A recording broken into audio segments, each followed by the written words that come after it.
reçu un cas au CNHUPC à Djakou. C'était une femme. Alors, son épuisement était lié aussi bien aux travaux domestiques. Donc, elle se retrouvait seule à s'occuper de ses enfants, à s'occuper de son mari aussi. Elle fait partie de l'administration, elle était responsable. Donc, elle n'avait pas du tout le temps. Donc, il était difficile de pouvoir concilier les deux. Donc, elle a commencé par développer une certaine nervosité, agressivité. Elle-même c'était gênant pour elle, même vis-à-vis de son mari. Donc, on a compris que c'était une dépression d'épuisement. Le travail est une nécessité pour l'homme. Il lui permet de jouer un rôle dans la société, d'assurer sa survie et son confort. Mais travailler sans se donner du repos est dangereux pour l'organisme.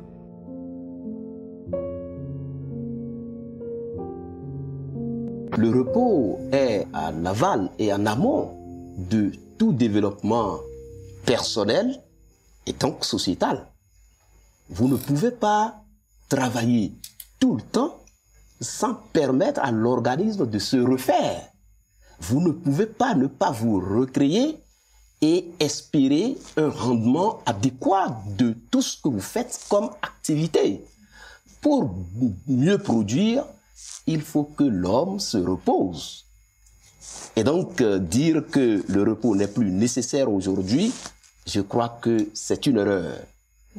Parce qu'on veut passer tout le temps à travailler pour augmenter son rendement, pour augmenter la masse bénéficiaire, au point de s'oublier soi-même. Mais pendant combien de temps vous allez travailler sans vous reposer? Vous risquez de craquer. Le manque de sommeil se traduit premièrement par une fatigue extrême. Il y a ceux qui vont présenter des signes comme des maux de tête, manque d'appétit, une baisse même des relations sociales en général. C'est en dormant qu'on arrive à se reposer au grand maximum. Maintenant, il y a certaines petites activités qui peuvent quand même reposer, soit aller à un spectacle après beaucoup d'efforts, aller visualiser un programme ou aller par exemple au zoo ou dans un parc de distraction. Ça peut faire reposer un peu. Mais en grande majorité, il faut se dire que le repos rime avec le sommeil. Le manque de repos peut occasionner un diabète de type 2. Pourquoi? Parce que le diabète de type 2, on appelle généralement le diabète de type insulino-résistant. Et donc, lorsque vous êtes dans le sommeil, ou bien vous vous reposez correctement, les cellules sont plus sensibles à l'insuline. L'insuline, c'est une hormone qui véhicule le taux de sucre, c'est-à-dire la glycémie, vers les tissus. Donc, l'insuline véhicule le sucre, tout ce qu'on consomme, le glucose qui est issu de l'alimentation. L'insuline a pour rôle de véhiculer ce sucre-là vers les tissus périphériques. Et les cellules ou bien les tissus sont plus sensibles à l'action de l'insuline dans le sommeil, quand on se repose correctement. Donc, quand le sujet manque énormément de repos, ou bien ne se repose pas bien, ces cellules vont développer une résistance contre l'action de l'insuline. C'est ça qu'on appelle diabète insulino-résistant. Et c'est ça qu'on appelle encore diabète de type 2. Lorsqu'on manque de repos, on passe à la phase d'irritabilité. Sans le savoir, le sujet devient agressif vis-à-vis de son entourage. Une petite phrase peut être vite interprétée comme une injonction ou bien un ordre qu'on donne, alors que la personne se sent chef ou aurait été responsable dans la situation. Et cette agressivité se traduit d'abord dans les activités complexes et progressivement, avec le temps, s'accumule et passe dans les activités simples. Donc, les gens supportent mal leur entourage au point où vous voyez des personnes qui d'habitude calmes commencent à crier même sur un enfant qui chante. On dit tais-toi, je veux du silence autour de moi. Ça, c'est l'irritabilité qui fait suite souvent au manque de sommeil. Alors, il faut dire que le cerveau et les nerfs, c'est ce qui contrôle notre vie active. Et vous imaginez que quand il y a surcharge ou surchauffe d'un côté, ça va réagir. Un autre signe, c'est la diminution de l'état de vigilance. quelqu'un qui manque beaucoup de repos, vous êtes d'accord avec moi que cette personne aura ces capacités de vigilance qui seront totalement diminuées, avec beaucoup de risques. Vous imaginez un conducteur qui, parce qu'il est fatigué, réagit moins vite, alors qu'il n'a pas respecté la distance de sécurité par rapport à celui qui est devant lui. Le temps de freinage est plus long lorsqu'on est fatigué au volant, où l'attention par rapport au phénomène environnant est un peu plus baissée. Il entendra moins vite une alerte par rapport à quelqu'un qui est bien vigile ou qui vient de se réveiller. Chez certaines personnes, tout commence par le manque de sommeil. Ça génère à la longue du stress, ça génère une boulimie et ensuite on les retrouve, je suis stressé, je mange, on les retrouve, deviennent obèses. Et l'obésité, si ça s'accompagne de l'hypertension artérielle, le diabète n'est pas loin, mais tout ça serait parti d'un petit point qui est peut-être le manque de sommeil via le stress non maîtrisé à temps qui peut quand même déboucher à la longue sur de telles choses. Mais cela ne veut pas dire que de façon claire et nette, quand ça commence, ça finira ainsi. C'est en fait, il faut savoir gérer ça à temps, n'est-ce pas? Donc, on peut bien manquer de sommeil sur un court terme, assez rapidement l'on se ressaisit et tout rentre dans l'ordre.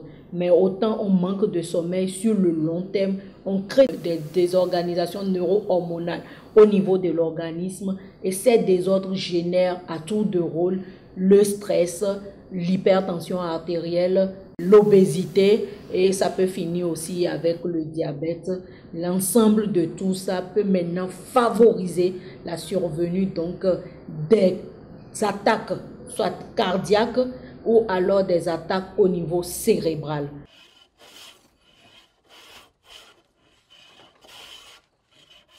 Lorsqu'on parle de pénibilité du travail, tout de suite, on voit ceux qui font les travaux de force où il faut déployer beaucoup d'efforts, donc genre maçon, cultivateurs ou ceux qui traînent les pousse-pousse.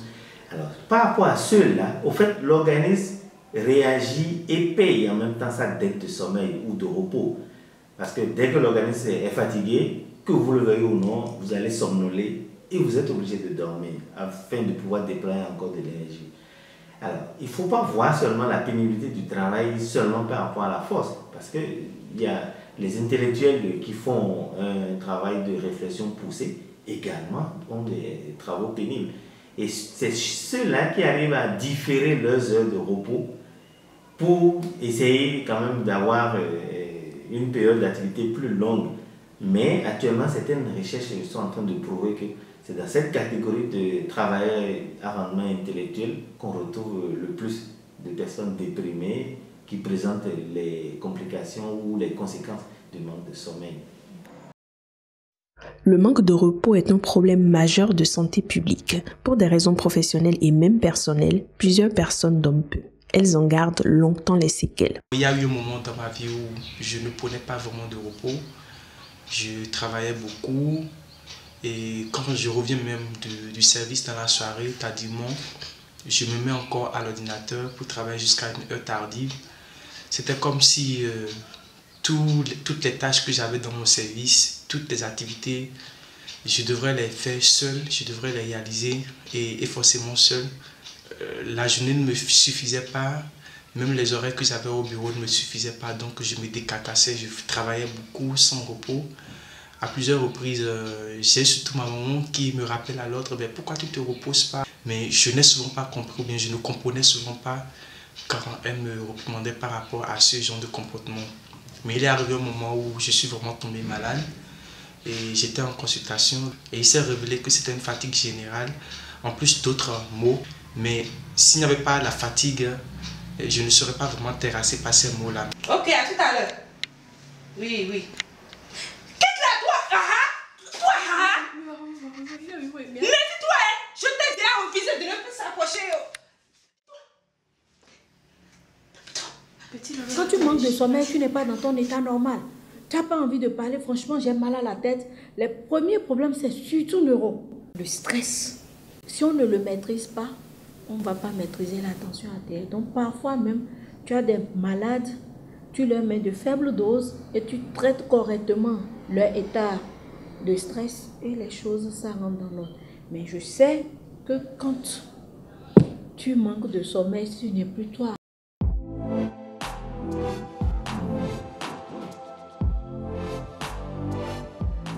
Quand on est coincé sur toute la ligne, à travailler sans repos, matin, midi, soir, la nuit aussi, déjà à 4 heures, on s'est déjà réveillé, alors qu'on s'est couché peut-être à 1 heure, bien minuit. Comme ça, il faut tirer à petits coups. Donc, que tout le monde travaille, mais que tout le monde se repose également. Parce que le repos fait partie de nous, le travail aussi fait partie de nous. On recommande vivement aux gens, après une période de travail, d'avoir des distractions, d'avoir des activités de vacances. Bon, dans notre contexte, les gens ont tellement de préoccupations, on veut courir pour satisfaire le nécessaire, on oublie l'agréable. Les congés et les vacances, en fait, c'est pour changer d'activité, se ressourcer, se reposer pour pouvoir reprendre la même activité. La journée doit être divisée en théorie en 3 parties. Une partie de travail, 8 heures, une partie de repos, 8 heures, et une autre partie pour satisfaire aux besoins.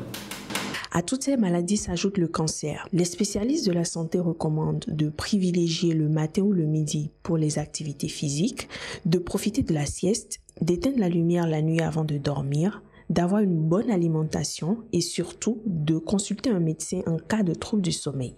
Le sommeil n'est pas une perte de temps, dormir est un besoin vital.